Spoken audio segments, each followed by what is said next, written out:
Hey guys, this is Sam, and today I'm going to show you how to blur out the background of an image. So when you want to have the subject that is really in focus, but the background all blurred out, as you often see with high quality DSLR pictures, well, there's a really simple way you can do that in Photoshop. So here, for example, we have the picture of Johnny Depp, which is our subject, and he's really in focus, and you can see the background is all blurred out, so it looks really nice. Chances are if you have a lower end camera, like a point and shoot camera, compact cameras, chances are you will not be able to get that kind of effect. But no worries, because if you do have Photoshop, there's once again a simple way you can achieve that kind of result. So we have a second picture here where Johnny Depp is still in focus, but the background is not as blurred out perhaps as we would like it to be. Okay, so to achieve this kind of result where we will just blur out the background and not the subject, you have to follow 5 simple steps. Okay, so step number 1 is to copy your background layer, because we don't want to work on the layer itself, the picture itself. We want to work on a copy. Step number 2 is to make a selection on the main subject that you want in focus using the quick select tool. Don't worry, we'll go through the steps together through Photoshop. Step number 3 is to refine the edges of your selection, because the problem with quick select tool is that often the edges aren't the best.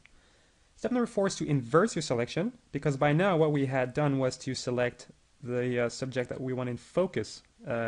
In this case it's Johnny Depp, but we want to have the background blurred out, not the subject. So all what we have to do is inverse our selection, and our last step is to go to our filter menu and apply the amount of blur that suits our need with the lens blur function. Alright, so let's go back to Photoshop, and we'll apply step number 1 right now. Simply right click on your background layer and click on duplicate layer. Once you're done, you can rename the duplicated layer whichever name you want. Here I'll just name it blur. Click OK, and you can see here we have the background and the blur layer. These are both the same images, just a copy. Once you're done with that, you want to select the quick select tool in your panel, in the left hand side panel. So here you can see we have move tool, rectangular marquee tool, and so on. You want to have the quick select tool chosen. And what a quick select tool allows you to do is to quickly build up a selection around a subject. It's really quick. It's an efficient way to work with Photoshop when you want to have a particular selection on a subject. But once again, the problem is that the edges are sometimes not the best. So that's why we'll refine the edges once we're done with our selection. Okay, so the way this works, you're just going to click and drag on your subject. Okay, so you click, left click, and you keep your finger on the mouse, okay, and you're just going to drag around the subject. Okay, so quickly drag here. I'm going to choose, okay, here, you want this pocket. So you can see how it's working. It's really selecting Johnny Depp, and Photoshop is smart enough to see that what we want is this particular area and not the background. Sometimes if your subject is of a similar color as your background, let's say you're wearing a white shirt and the background is all white, well, it's going to be rather hard to make a selection. But if you want to study about making selections, feel free to look at some of my other videos. Okay, now you can see that I did select some areas outside of the subject. We're going to zoom in a little bit here. So for example, you see here some parts of the palm trees have been selected.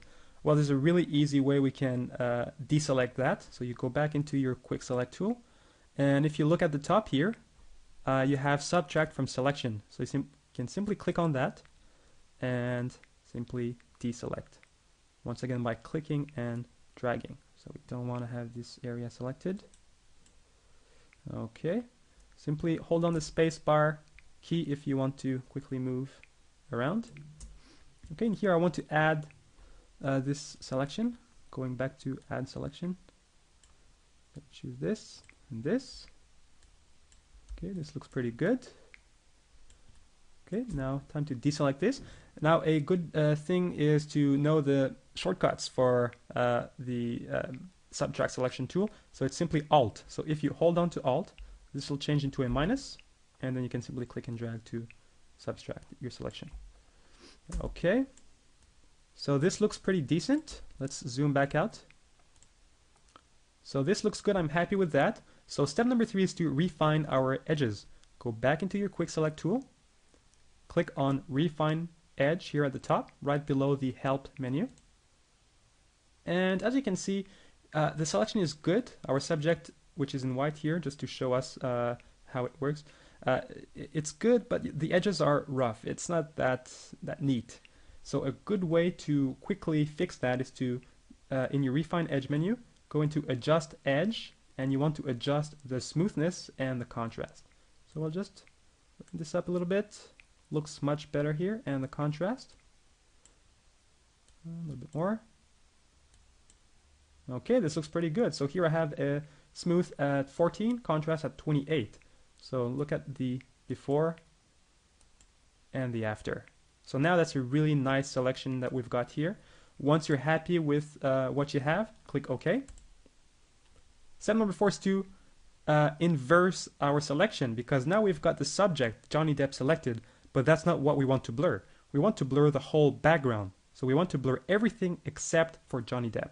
So you right click on your image and select inverse. So now our background is selected, not Johnny Depp. Okay, so our last step is to go into our filter menu. You choose blur, lens blur. You want to make sure you have lens blur. You don't want to have any other type of blur for this particular edit that we're doing here. And with the radius, you can play and this will blur out the background. So if you see here, I've already got the radius as 18. If I put it back to 0, this is our before. If I put it back to 18, just going to type 18. And this looks pretty good. Now you can play with the radius if you want to have it higher, for more blur, or lower, for less blur. That's up to you. So really it's up to your preference. If you really want to have a blurry background, go ahead and crank this up. Otherwise, if you want to have a more subtle effect, usually a radius around 5 or 10 will be your best bet. Okay, so I'm happy with a radius of around, let's say 14. That looks pretty good to me. I'm going to click OK. And to deselect everything, because now it's still selected, you simply click, use Control D. Here you go. So if you check out the before and the after, we've got here our background, which is blurred out. Looks really good. And I'm happy with that. It looks pretty good. Now I did this selection very quickly, just for instructional purposes, sorry. If you're doing it on your own picture, spend a great deal of time making a really nice and neat selection. So you really want to make sure that your selection is perfect. Now if I'm zooming in a little bit here, I can see that I did it a little bit choppily. You can see this part here was not done really well. So once again, I did it very quickly just to show you how it's done. But if you're working on your own pictures, spend a good deal of time making a great selection, then go ahead and refine your edges, inverse the selection, and then you can apply the necessary filter that you want. Alright guys, I hope this was helpful to you, and don't forget to check out my other videos.